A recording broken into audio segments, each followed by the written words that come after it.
గోవాలో కార్నివల్ జరిగేటప్పుడు పొటేకర్ ఫెస్టివల్ అని ఇది దివార్ ఐలాండ్లో అయితే జరుగుతుంటుంది అనమాట. ఈ పండగ చాలా వింతగా ఉంటుంది. సో అది చూద్దామని మేము బయలుదేరినాము. అయితే అక్కడ సాయంత్రం 5 గంటల పైనే చాలా బాగుంటుందంట. మేము కొంచెం అర్లీగా బయలుదేరినాం కాబట్టి ఇంకా కుదరలేదంటే సో ఆ టైంకి పోయినా కానీ వేస్ట్ అనమాట. సో అందుకని మేము ఎటు లంచ్ టైంకి బయలుదేరినాం కాబట్టి పంజిమ్లో లంచ్ చేసుకొని అక్కడి నుంచి బయలుదేరదామని ప్లాన్ చేస్తుండము. ఈ బ్రిడ్జ్ చూసిండ్రా, ఇదైతే జువారీ బ్రిడ్జ్ అనమాట. చాలా బాగుంటుంది, వీడియోస్కి అయితే సూపర్గా ఉంటుంది. ఇక్కడ ముందు రోజే కార్నివల్ జరిగింది. సో అందుకని ఈ బొమ్మలంతా డెకరేట్ చేసి ఉండరు అనమాట. ఈ రైట్ సైడ్ కనిపించేది వచ్చి మండోవి రివర్, క్రూజ్, కెసినోస్ ఇవన్నీ ఉంటాయి కదా, అదనమాట. ఈవినింగ్ టైం అయితే పంజిమ్ సూపర్గా ఉంటుంది. ఈవినింగ్ వాక్ చేయొచ్చు, ఆ బీచ్ దగ్గర వాక్ చేయొచ్చు. తర్వాత ఆ లైటింగ్ అంతా చూడొచ్చు అనమాట. చాలా బాగుంటుంది. ఎవ్రీ ఇయర్ పర్వోరిమ్లో జరిగేదనమాట ఫస్ట్ కార్నివల్. సో ఈసారి అయితే పంజిమ్లో చాలా బాగున్నదంట. మేమైతే పంజిమ్లో మిస్ అయిపోయినాం అనమాట. సో మాకు దగ్గరలో ఏ ప్లేస్ ఉందో అక్కడికి పోవాలని ప్లాన్ చేసి ఉన్నాము. కెఫే బెంగళూరుకి అయితే వచ్చినాం అనమాట లంచ్ చేసేకి. సో ఇక్కడైతే ఫ్రైడ్ రైస్, తర్వాత ఇడ్లీ వడ, సెట్ దోశ, బిస్బెల్లబాత్ అయితే తీసుకున్నాము. బిస్బెల్లబాత్లో అయితే ఒక బౌల్లో రైస్ అయితే దాంట్లో హాఫ్ వచ్చి వెజిటేబుల్స్ అనమాట. వెజిటేబుల్స్ అంటే ఎర్రగడ్డ, టమాటోలే ఉండయి చూడండి. టమాటో ఎర్రగడ్డలు ఎంత తినేకవుద్ది. టేస్ట్ అయితే చాలా బాగున్నది అనమాట బిస్బెల్లబాత్. తర్వాత అక్కడ కెఫే బెంగళూరులో ఫుడ్ అయితే చాలా బాగుంటుంది. 2 కెఫే బెంగళూరులో ఉన్నాయి, చిన్నది ఒకటి, పెద్దది ఒకటి. పెద్దది అనేది పంజిమ్ మాల అని ఉంటుంది. సో అక్కడైతే చాలా వెరైటీస్ ఉంటాయి అన్నమాట. సో మేము మధ్యలో బయలుదేరేటప్పుడు కార్నివల్ బొమ్మలు అయితే చూసాం అనమాట. ఇదైతే మండోవి రివర్ బ్యాక్ వాటర్ అనమాట. క్రూజ్ అటువైపు ఉంటే ఇటువైపు బ్యాక్ వాటర్ అనమాట. ఆ రోడ్డు మొత్తం అట్లే ఉంటుంది అనమాట. ఫుల్ అటువైపు ఇటువైపు నీళ్ళు, మధ్యలో రోడ్డు చాలా బాగుంటుంది చూసేకి. సో ఫెరీకి అయితే వచ్చినాము. దివార్ ఐలాండ్కి పోవాలంటే ఫెరీలోనే పోవాలి. బస్ ఫెసిలిటీ ఉంది కానీ అయితే ఫెరీలో పోతే తొందరగా పోవచ్చు. తర్వాత ఈజీ రూట్ అనమాట, టైం కానీ సేవ్ అవుద్ది. సో ఫెరీలో అయితే ఎక్కుతుండం అనమాట. ఫెరీలో వచ్చి కార్లకి 10 రూపీస్ ఛార్జ్ చేస్తారు. తర్వాత 2 వీలర్స్, కాలినడకతో వచ్చేవాళ్ళు, అంటే ఈ ఊరికి ప్రయాణం చేసే వాళ్ళందరూ ఆల్మోస్ట్ ఫెరీలోనే పోతుంటారు అనమాట. బస్సులో అంతా తిరగటం చాలా తక్కువ, ఫెరీలో బాగా ఎక్కువ తిరుగుతుంటారు.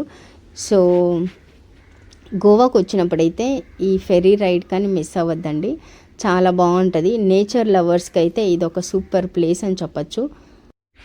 ఫెరీ ఒకటి, తర్వాత దివార్ ఐలాండ్ కానీ చాలా బాగుంటుంది. ఫెరీ ఛార్జెస్ అయితే వేరీ అవుతుంటుంది అనమాట. అంటే ఒక్కొక్క దగ్గర 10 రూపీస్, ఒక్కొక్క దగ్గర 30 రూపీస్ అట్లా కానీ ఉంటుంది. ఫెరీలో పోయేటప్పుడైతే చాలా బాగుంటుంది, నేచర్ని ఎంజాయ్ చేయొచ్చు. తర్వాత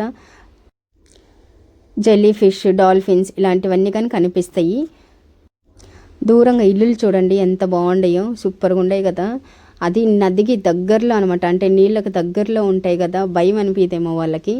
అయితే ఆ ఇల్లులు చూసేకైతే చాలా బాగుంటాయి అన్నమాట. ఆ దూరంగా కనిపిస్తుంది చూడండి, అదైతే పంజిమ్ బ్రిడ్జ్. నైట్ టైం అయితే ఆ వ్యూ సూపర్గా ఉంటుంది విత్ లైటింగ్స్తో. ఫెరీస్ అయితే 5 minutes వన్స్ వస్తూనే ఉంటాయి. సో ఎక్కువసేపు వెయిట్ చేయాల్సిన అవసరం కానీ ఉండదు. ఫెరీ టికెట్స్ అయితే ఇలా ఉంటాయి అన్నమాట. 10 రూపీస్ అయితే ఛార్జ్ చేసిండ్రు కార్కి. సో ఇప్పుడు దివార్ ఐలాండ్కి అయితే వచ్చినాము. ఇక్కడ ఫెరీ దగ్గర నుంచి ఊర్లోకి 3-4 కిలోమీటర్స్ దాకా ఒక్క ఇల్లు కని ఉండదు, అంత ఖాళీగా ఉంటుంది అనమాట. అడవిలాగా ఉంటుంది. వర్షాకాలం వచ్చినమంటే ఇంకా చాలా బాగుంటుంది అనమాట. పొలాలతో నిండి ఉంటుంది అనమాట ఊరంతా. ఇదంతా ఇప్పుడు ఎండిపోయి ఉండదు కదా, అప్పుడైతే పచ్చగా ఉంటుంది, చాలా బాగుంటుంది. ఊరైతే వచ్చేసింది. ఊరు కాదు, మేము వచ్చినాము ఊర్లోకి. సో ఇక్కడ ఎంటర్ అయిన వెంటనే ఇక్కడ చూడండి వీళ్ళు వెరైటీగా మాస్క్లు వేసుకొని తిరుగుతుంటారు అనమాట. అంటే పొటేకర్స్ ఫెస్టివల్ అంటే అదే. లాస్ట్ ఇయర్ అయితే మేము ఈ ఫెస్టివల్ అయిన తర్వాత పోస్టర్ చూసాం అనమాట. సో అందుకని తెలియలేదు ఇలాంటిది ఒక ఫెస్టివల్ ఉంది అని. సో నేనైతే 1 ఇయర్గా వెయిట్ చేసి ఉన్నా. వీళ్ళు ఇక్కడ వెరైటీగా మాస్కులు అంటే ఇలా పొటేకర్ అంటే షాబీ ఫేస్ అంట కొంకణిలో. అందుకని వీళ్ళు ఇక్కడ భయంకరమైన మాస్కులు వేసుకొని వచ్చే వాళ్ళని పోయే వాళ్ళని అంతా ఎంటర్టైన్ చేస్తుంటారు అనమాట. మెడలో లేదా నడుముకి ఇలా గజ్జలు కట్టుకొని సౌండ్ చేస్తూ వెరైటీ వాయిస్ అనమాట. వాళ్ళ వాయిస్ కాకుండా వేరే వాయిస్లో మాట్లాడుతూ ఎంటర్టైన్ చేస్తుంటారు. వీళ్ళకి మనం ఏమన్నా ఆఫర్ చేయొచ్చు, అంటే కూల్ డ్రింక్స్ లేకపోతే స్నాక్స్ అలాంటివంతా ఏమన్నా ఇవ్వచ్చు, అది మన ఇష్టము. ఈ లోకల్ వాళ్ళని ఎక్కువ వీళ్ళు ఫోకస్ చేస్తుంటారు అనమాట. వాళ్ళ దగ్గర పోయి అడుగుతుంటారు.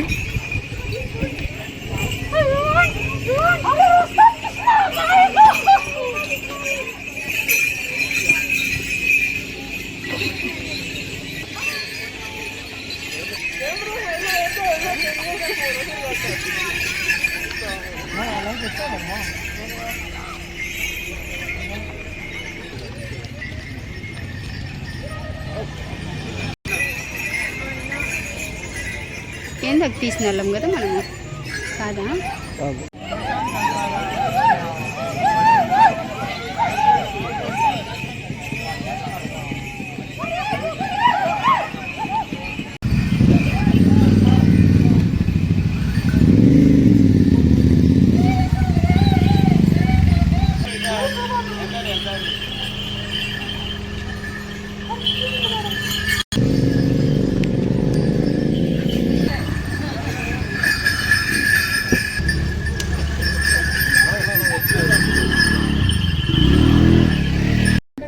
అక్కడి నుంచి రిటర్న్ అయ్యేటప్పుడు అదివర్ ఐలాండ్లోనే ఈ నక్కనైతే చూసాను అనమాట. ఎంత బాగుంది చూడండి. అదైన తర్వాత అక్కడి నుంచి మడ్గావ్కి అయితే వచ్చాము. అక్కడ కార్నివల్ జరుగుతున్నది. సో మడ్గావ్ మాకు కొంచెం దగ్గర అనమాట. రిపాన్సిల్ చూడండి, జుట్టు ఎంత బాగుందో. ఎంతమంది ట్యాంగిల్డ్ మూవీ చూసిండ్రు? చూడకపోతే చూడండి, చాలా బాగుంటుంది. అమ్మాయి జుట్టు కోసమన్నా చూడబుద్ది అవుద్ది అనమాట ఆ ఫిలము. సో రిపాన్సిల్తో ఒక ఫోటో అయితే తీసుకున్నారు. కార్నివల్లో ఇలా వెరైటీగా రెడీ అయ్యేసి వస్తుంటారు అనమాట. చాలా బాగుంటుంది.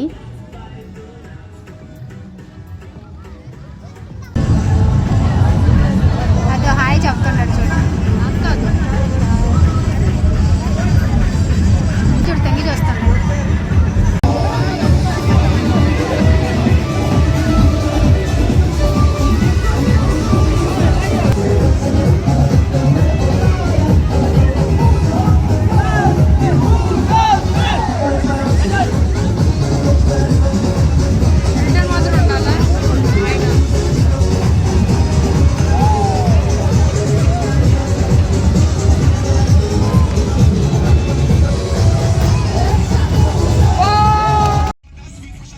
లెన్ డేస్కి ముందు ఇలా చేస్తారనమాట. 4 to 5 days. సో కార్నివల్ అయితే అయిన తర్వాత నెక్స్ట్ డేనే లెన్ డే స్టార్ట్ అవుద్ది.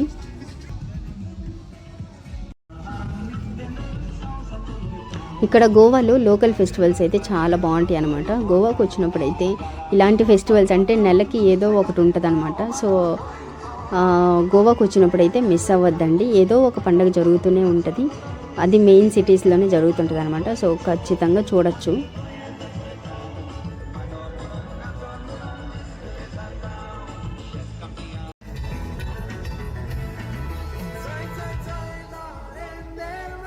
ఈ కొంకణి పాటలు అర్థం కాకపోయినా కానీ మ్యూజిక్ అయితే చాలా బాగుంటుంది అనమాట. ఆ జోష్ అలా ఉంటుంది.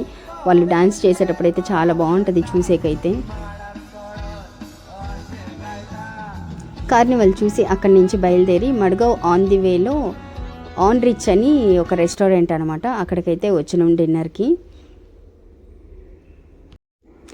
ఈ రెస్టారెంట్లో థీమ్ చాలా బాగుంది చూడండి. ఒక్కొక్క బీచ్ పేరు అనమాట. పలోలిం, తర్వాత బాగా, వెగటార్, ఇలా ఒక్కొక్క క్యాబిన్కి ఇలా పెట్టిండ్రు అనమాట. బాగా చాలా బాగుంది. మ్యాచ్ చూస్తూ మా డిన్నర్ అయితే అయిందనమాట. టేస్ట్ చాలా బాగున్నది. తర్వాత ప్రైస్ కానీ రీజనబుల్ ఉంది. ఇక్కడ లైవ్ మ్యూజిక్ కానీ జరుగుతున్నది, అయితే బాగా పాడడం లేదు ఆయన. మేమైతే పాలక్ పన్నీర్ రోటీ, తర్వాత చికెన్ కబాబ్ అయితే తీసుకున్నాము, తర్వాత గోబీ మంచూరియా కానీ తీసుకున్నాము. చాలా బాగున్నది టేస్ట్ అయితే. వీడియో నచ్చితే లైక్ చేసి సబ్స్క్రైబ్ చేసుకోవటం మర్చిపో.